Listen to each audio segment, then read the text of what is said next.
Hello, everyone. Good to have you here with us. Thank you for joining this webinar. Thank you, Tamar. Behind me, in case you haven't noticed, it's the Seinfeld department. So if you see Kramer, just pops in. Don't be too surprised.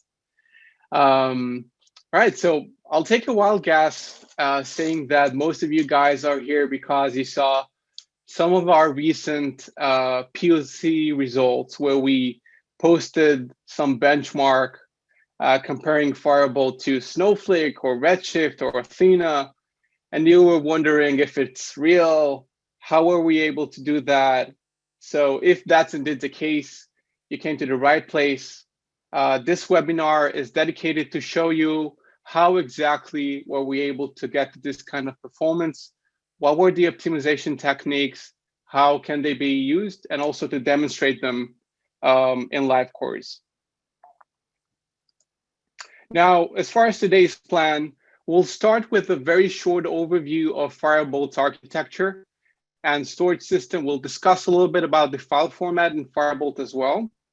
Then we get to the main course. We'll talk about basically the three main indexes that are major performance improvers: the primary index, the join index, and the aggregating index.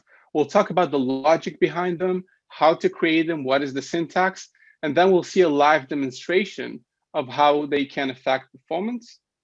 And then lastly, what we'll do is that we'll take a live dashboard and we'll connect it to a Firebolt instance with all those indexes implemented, and we'll see how that is interacted with the data warehouse.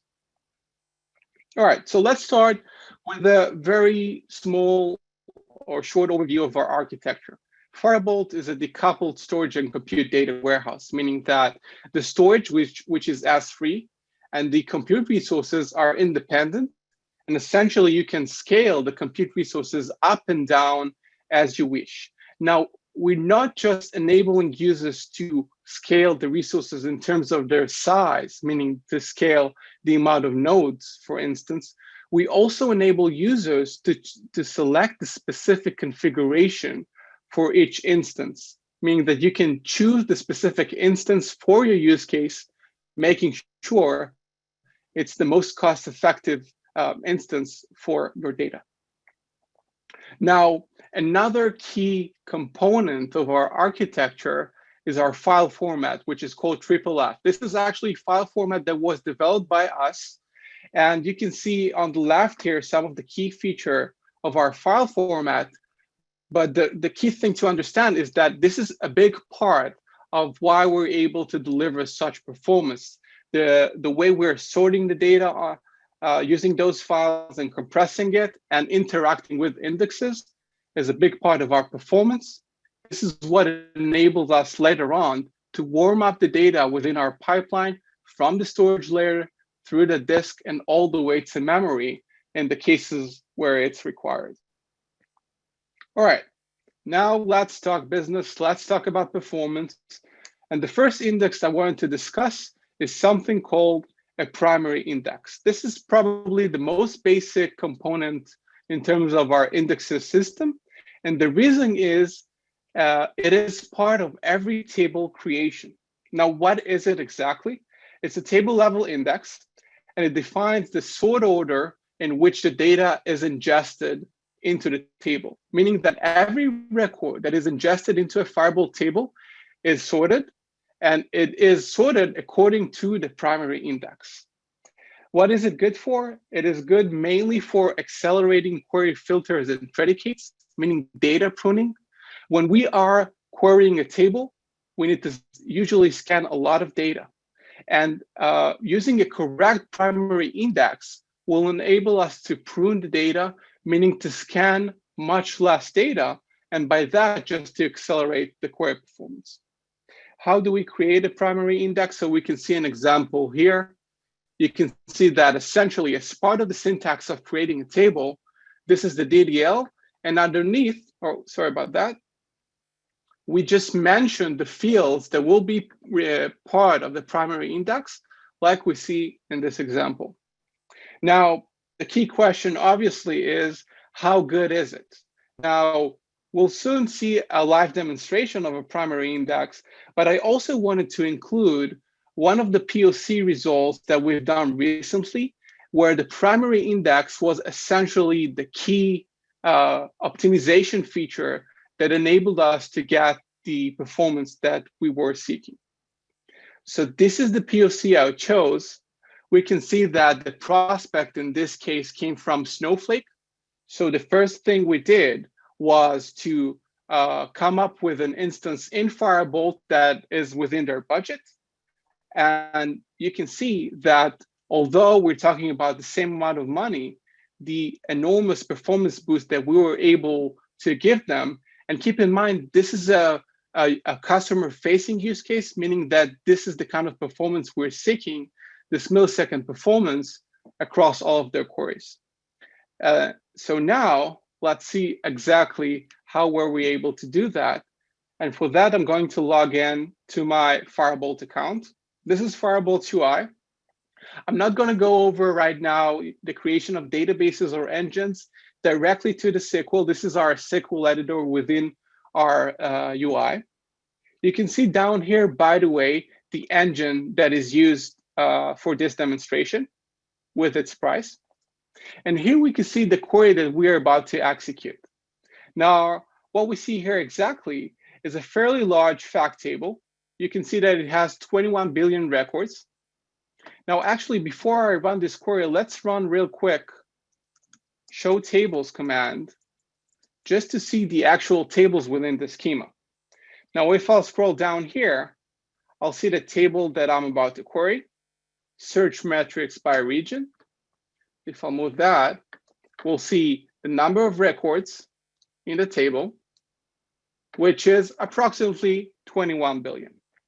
Now, going back to the query, let's just run it and see what kind of performance we're able to get before implementing an accurate primary index. So we can see that this query currently executes in 3.75 seconds. This is the filters that we'll use. Essentially, the business logic here is, again, customer-facing one. A customer is coming with a term, and they want to fetch the aggregation for a specific metrics for a specific date range. So this is what we're seeing here. We can see here the amount of records that were fetched after aggregation, obviously. And we can see here actually the amount of data that was scanned to get to this result. Let's just run a few more examples. Let's see what happens when I play a little bit with the term. So again, approximately 4 seconds. Let's change it again. So approximately 4 seconds, 3.8 seconds. Now, keep in mind that this query used to take 45 seconds in Snowflake. So this is a rather good improvement, but still we know that using the correct primary index, we can improve it much, much more. Let's see how we can do that. So going here, what we see is the DDL of the table that we just queried. If we'll scroll up here, we'll see search metrics by region here, and here we see the primary index that was used. Now note that the first place in the primary index is a field called a region key. Now, what is the correct logic to create an accurate primary index? We want to put in the first place in the primary index. It could be one field, by the way, it could be multiple fields. It doesn't really matter. But we want to make sure that we use the most frequent fields for filtering and the most significant ones. Now, why region key wasn't the one that we should have used here? Simply because when we look at this type of queries, well, we know that every query will essentially filter a specific term, but also a specific region. The difference between those two fields is that for every region, we are expected to get about a few billion records, meaning that there are only a few regions within our data set. While terms, there are millions of them. So we know it is much granular, meaning this should be our first place in our primary index. So what I did essentially is that I created the exact same table. The only difference is I used the primary index where the term is the first place, then view date, and only then region key. So now let's just change the query to query from the term table. Let's see what happens now. Note, we were able to execute this query in only 2 milliseconds. Now, I know what you're thinking right now. Is this cached? Is this just a result of caching the result set? So that's not the case. Let me just play a little bit with the filter to show you guys that it doesn't matter if I change the date range, add more and more dates, it doesn't matter. We're still able to stick to the 2 milliseconds, or let's say a few milliseconds performance. Let's change also the term to a cat, a dog, body, and a test. Back to baby. We can see that across all of those terms, we're still sticking to the milliseconds performance. Now, why? Why were we able to get this kind of performance? The key here is this metric. If you recall, back in the prior table, the amount of data we required to scan was 75 gigs. Here, on the other hand, all we need to scan is 200 megabytes.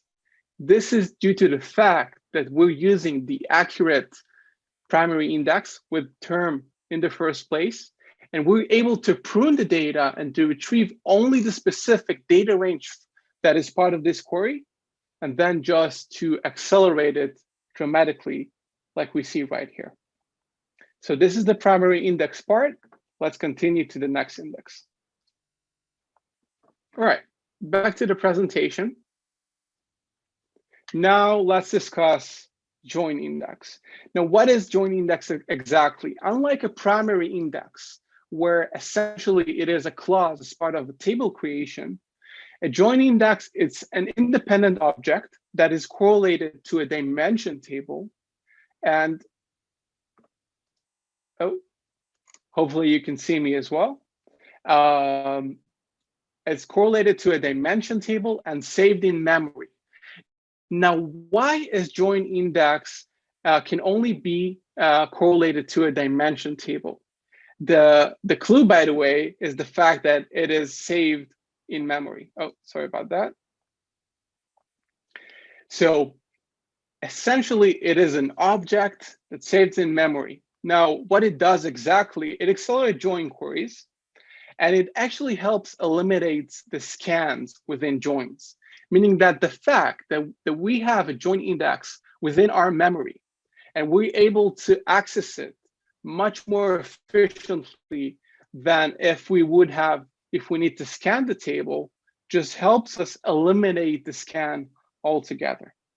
How do we create one? We can see the syntax creation right here. Essentially, we create a join index. This is the join index name. We create it on top of a table. This is the dimension table. And here we'll list the fields that are part of the join index. Now, how good is it? Let's show another example, this time a different POC. So here we have a POC result comparing Firebolt to Redshift. We can see that the Firebolt instance is a little bit more expensive. This is because we wanted a memory optimized instance for this case. This is another customer facing use case, by the way. And you can see the clear advantage that we had, still millisecond performance using the join index in this use case. So now let's see a real example of how to use the join index. So back to Firebolt UI, I prepared another query that uses a different data set. And you can see that here indeed, we are joining between a fairly large fact table. You can see LTV, 57 billion records, and a small dimension table called owned apps. You can see here the condition and the filter. Now let's start by running this query. Let's see how long it takes. Now keep in mind that this query used to take much, much longer. So 4.5 seconds it's pretty good, but we see a join.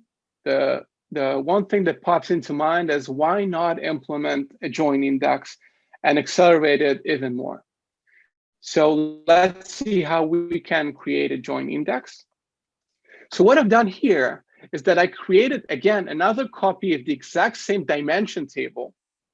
But the only difference is this time I created a join index on top of that. So this is the dimension table, the new one. And this is the join index that we see down here.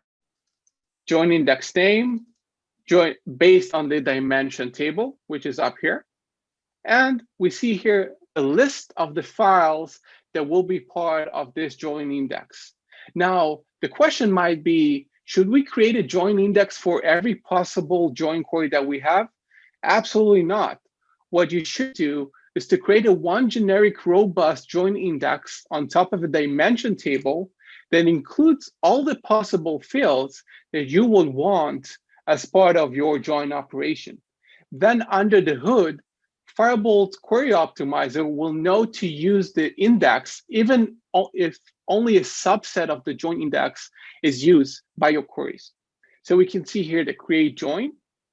And then essentially, once we insert data into the underlying table, into the dimension table, the join index is refreshed as well. Meaning that besides the creation of the join index, this is a one-time operation. There's no maintenance. We don't need to insert data into the join index directly. It's done via inserting data into the underlying table. And also, we don't need to query the join index. The optimizer does that for us. So then, once we go back to the query itself, and now instead of querying the old table, let's query the table where we created a join index on top of that. This is the name of the dimension table. Exact same one. Let's run that now. And you can see that now we're able to achieve a sub-second performance using the join index. This is the exact same syntax, exact same join, but under the hood, we're accessing the join index and we're eliminating the need of scan. And by that, we're able to accelerate the query. Now, again, this is not cache result. I can play with the filter. Let's go to a different day, still milliseconds, a different day, and still milliseconds. So this is how the join index can accelerate joining queries just like that. All right. Third index I wanted to discuss today is an index called Aggregating index. Now, like the join index, it's an object that is created on top of a table. But unlike the join index, it is actually not saved in memory. It saves just as any other table. But also, we can create it on top of both fact table, which is, I guess, the most common use, but also dimension table if need be.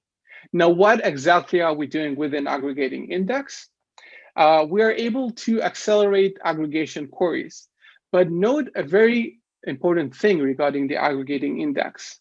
You might think that this is simply a pre-computation of an aggregation query. Like we see here, this is the syntax to create the aggregating index. You can see that essentially we use the aggregating index name on top of a table, then we list the group by fields, then we list the aggregations functions themselves. Now, is it just the final result of an aggregation? So that's not the case. We are doing something different and we are holding the state of the aggregation, meaning that we're not holding just the final result, but we're holding all the components in a pre-computed manner that are part of the aggregation. And then when the query is executed, we just finish to calculate the aggregation. Now, this is very dramatic change because keep in mind that when we want to refresh the aggregating index, we don't want to recreate it over and over again. What we want to do instead is to refresh it with our incremental changes. The fact that we are holding the state of the aggregation, this is what enables us to refresh it with the incremental changes instead of recreating it. How do we create an aggregating index? Just like that, on top of a table, group by fields, and then aggregation queries. How good is it? For this one, I chose a POC where a customer came to us with an internal BI use case. And then they said, look, we have those dashboards, they're running over Athena, but they're taking 20 minutes. So you can see how were we able to optimize them? This is dashboard performance, meaning all of the reports running together are taking either 2 seconds or 4 seconds in this occasion using the aggregating index. So let's see now the aggregating index example. Back to Firebolt 2i. Now let's take a look at the aggregating index query. We can see that this is a little bit more complicated than what we saw earlier. We can see that we are starting with a with clause where we are using the same data set, but another table in our join. So fact table, and then 2 small dimension tables that are joined. And here we can see the aggregation that is running on top of this joined data set. And we can see the filter that is used underneath. Now, what I want to do first is I want to make sure that I'm not using the aggregating index. So I'm turning it off like this. And now let's run the query and see how long it takes without the primary index. Now, keep in mind, this is a query that used to take approximately a few minutes. So now it takes 7.5 seconds. That's pretty good. We can live with that. But aggregation query, definitely let's try and put an aggregating index on top of that. Now, just pointing out, we're not using join indexes. Although we have joins here, I wanted to focus only on the performance acceleration of the aggregating index. So we'll be using only that. So going here, what we'll see is the fact table that was part of our query. And down here, what we see is the syntax of the aggregating index. So again, index name on top of a table.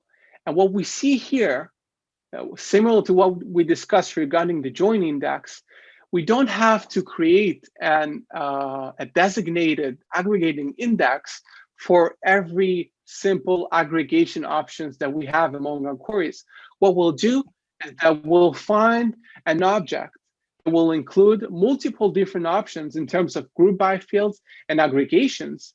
And the optimizer will know to use this object even if only a subset of the group by fields or aggregations are used in our queries. So this is, by the way, exactly what we've done here. You can see that there's a difference between the syntax of the aggregating index and our query, which is essentially using a subset of the aggregating index. Now, again, similar to the join index, once we create it, that's pretty much it. This is where this operation ends.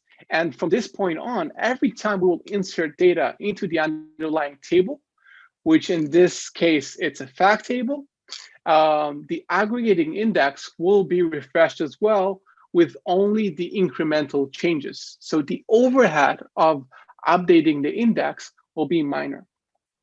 Now, going back to the query itself, let's see what happens now when we turn on the aggregating index. So running the same query, but this time, milliseconds performance below second. Now let's see what happened when we scan more and more data. Let's add 5 more days. And then 5 more days. What I want you to see is the minor degradation in query performance. So this time it took a little over a second. The reason is we're still scanning the aggregating index. It's not the final result of the aggregation. It's not saved in memory, but it's a pre-computed object. And by that, we're able to accelerate this query dramatically. Now, obviously, analytics do not happen just within, the SQL editor. It happens outside of it. It happens in customer-facing use cases, in customer-facing dashboards, and in internal BIs like Looker, for example.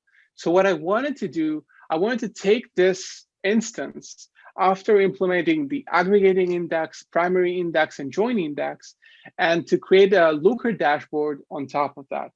So this is what we have here. This is a Looker dashboard connected to the very same instance that we just used. Now note that this dashboard has 6 different reports. So when we will run it, it will run 6 different queries on the database. So let's start by running it and see how long it takes. Let's just make sure So we can see that it finished approximately in 2 seconds. Now we want to make sure that we're not using cache. So let's clear the cache and refresh again. So I don't know if you saw, but this dashboard just refreshed. Again, approximately 2 seconds. Let's try and play a little bit with the filters. You can see that I'm querying a week worth of data. Let's try and add a couple more days. Run it again. So refreshed instantly, very snappy. This is the exact experience that we were hoping for with this prospect, essentially enabling their analysts to run those dashboards much more rapidly and fast so they can do much more analytics and enjoy doing so. Back to my slides. That's pretty much what I wanted to show to you guys today. Before we move to the Q&A, just one thing we wanted to point out. Firebolt is growing really fast, and we're actually looking for a talented solution architect to join our team. So if you like what you just saw and you want to be part of our journey, feel free to reach out afterwards. We'd love to have you part of our team. Tamara, back to you. Okay, so but just before we go to Q&A, one last poll question. It's very nice that Matan wants to grow his team. I'm from marketing. I have some other incentives.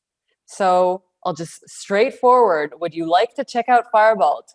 Yes, can't wait to get my hands on this beast. Or no, I like my query slow. Everything's legitimate. We don't judge.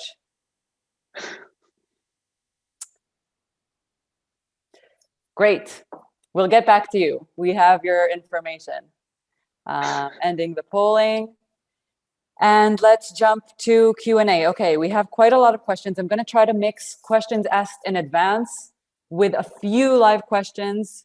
So, Matan, how easy is it to set up an environment? They ask what engines did you use in other webinars. So let's say, what engines do you recommend using if people weren't in other webinars? All right, great question. In terms of how easy it is to set up an environment, we didn't include that in our demonstration, but it's a very straightforward sign-up process. Essentially, you sign up and then you create a database. Keep in mind, it's SaaS, it's cloud-based. So we provide all the resources, create a database, attach the engines, and that's it. From this point on, you're good to go. You can write your queries, ingest your data. So very straightforward. Now, what are the recommended engines? I would say that we have our, let's say, set of recommended engines to get started with, which are CPU-based engines for queries and IO-based engines for ingestion. But definitely, as you grow with Firebolt, you'll be able to tweak the Firebolt instance and engines to use the most cost-effective engine for you. You'll be able to save a lot of money doing that and to find the exact instance that will fit your use case. Okay, so we have a few questions about integrations, so I'll put them all in one. There was one question, do Looker and Tableau work with Firebolt natively? Do Fivetran, Stitch, DBT work with Firebolt? What are Firebolt's built-in integrations? So let's just talk about the ecosystem and integrations in general. Yeah, another great question or set of questions. Let's start with the BI part. So definitely Tableau, Looker work natively with Firebolt using a JDBC connection like I just presented. As far as ETL vendors, so we are actually currently working on the partnership with those ETL vendors. Currently, you can use them in order to essentially ingest data into S3 and from there copy to Firebolt. But very soon, the idea is that they will support Firebolt as a destination, and you'll be able to ingest data directly into Firebolt. I want to fit in a live question. How how do you ingest real-time data? This is a really good question. So first of all, and most importantly, we are currently working on our Kafka integration, which I would assume would be the number one way to ingest live data into Firebolt, just stream data. But besides that, we have a REST API that could be used also to just insert live records into tables in Firebolt. So using Python script, for example, combining with REST API, you can just insert data. So this is the current method, but looking forward, definitely Kafka and other streaming tools will be the number one option. Okay, another important question. Is large in Snowflake equal to 4x large in Firebolt? How can we compare? Well, we can't really compare, first of all, because Snowflake doesn't really tell the amount of compute resources under their tiers. I think that large for Snowflake is approximately $16, where 4XL doesn't really say anything besides the size of a specific instance in Firebolt. So I guess the only way to really compare instances in Firebolt and Snowflake is dollars, to see how much you're paying for Snowflake, how much you're paying for Firebolt, were you able to save some costs by moving Firebolt, or by using the same budget, how fast your queries are running. Is Firebolt columnar or row-based? Columnar, definitely columnar. Columnar. Pricing model. What's the pricing model? Very good question. So storage is based on S3. So it's very low cost. It's like $23 per terabyte for every month. So putting that aside, your main cost here will be the engines themselves. Now, Firebolt is pay per use in terms of pricing model, meaning that you're only paying for the resources you consume, the engines you use, for the amount of time you're using them. So if you only had the engine up and running just for 1 hour, you'll pay only those $3. And obviously for each engine, you'll see the exact cost that Firebolt charges. So I guess pay per use is the most straightforward answer. Okay, someone is saying it's not probably the topic of this webinar, but no problem.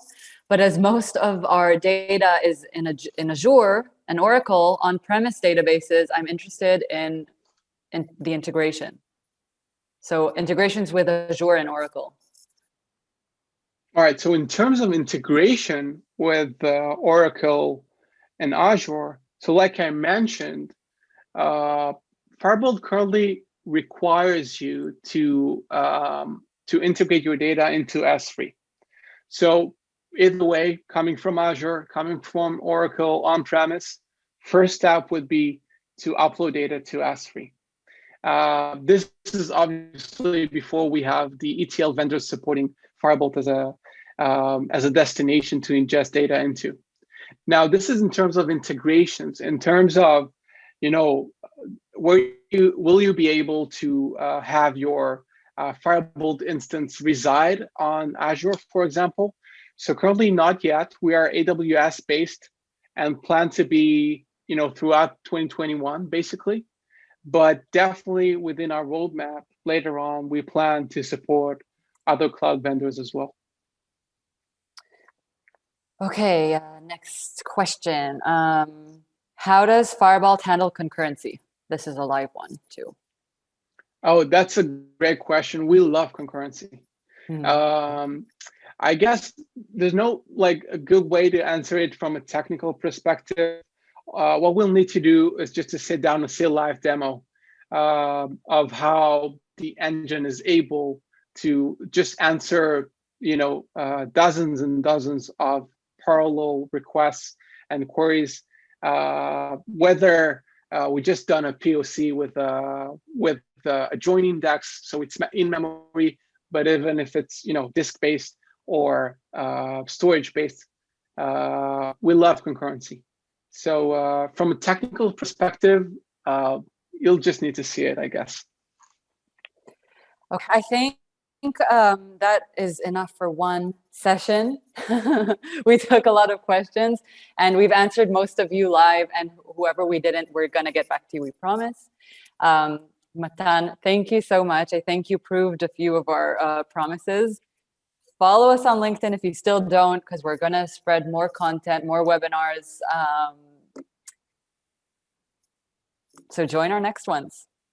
Thank you, Matan. Of course. Thank you all for joining.